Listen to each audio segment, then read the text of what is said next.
പ്രവർത്തനം നടത്തുമ്പോൾ നമുക്കറിയാം, പലപ്പോഴും ഞാൻ അറിഞ്ഞത് പ്രകാരം ഈ ഗാന്ധി പാർക്കിൽ വെച്ചുകൊണ്ട് തന്നെ രാജ്യത്തുള്ള ജനങ്ങൾക്ക് ഉൾക്കൊള്ളാൻ കഴിയുന്ന രീതിയിൽ ഇവിടെ പ്രഭാഷണം നടത്തിയ ഒരു പ്രബോധകനായിരുന്നു മുജാഹിദ് ബാലുശ്ശേരി എന്ന സഹോദരൻ. ആ മുജാഹിദ് ബാലുശ്ശേരി തീവ്രവാദം നടത്തുന്ന ആളാണെന്ന് പറഞ്ഞ് അദ്ദേഹത്തിനെതിരെ കേസെടുത്തു. നിങ്ങൾ ചിന്തിക്കണം, മുജാഹിദ് ബാലുശ്ശേരി ഏതെങ്കിലും ഒരു പള്ളിക്കുള്ളിൽ ക്യാമറ ഓണാക്കി വെച്ച് പ്രസംഗിക്കുന്ന ആളല്ല. മുജാഹിദ് ബാലുശ്ശേരി ഏതെങ്കിലും മുസ്ലിം പ്രസ്ഥാനങ്ങൾക്ക് മാത്രം ക്ലാസ് എടുക്കുന്ന ആളല്ല. തിരുവനന്തപുരം, കൊല്ലം ജില്ലയിലുമൊക്കെ ഉൾപ്പെടെ കേരളത്തിന്റെ പല ഭാഗങ്ങളിലും 60ഓളം ക്ഷേത്രങ്ങളിൽ ക്ഷേത്ര കമ്മിറ്റി തന്നെ ഔദ്യോഗികമായി അദ്ദേഹത്തിന്റെ ഡേറ്റ് വാങ്ങിയിട്ട് മതപ്രഭാഷണം സംഘടിപ്പിച്ചിട്ടുണ്ട്.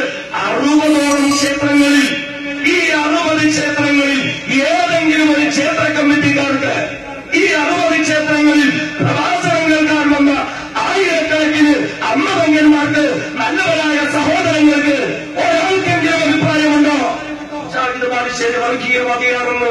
ഞാൻ പോയിട്ടുണ്ട്.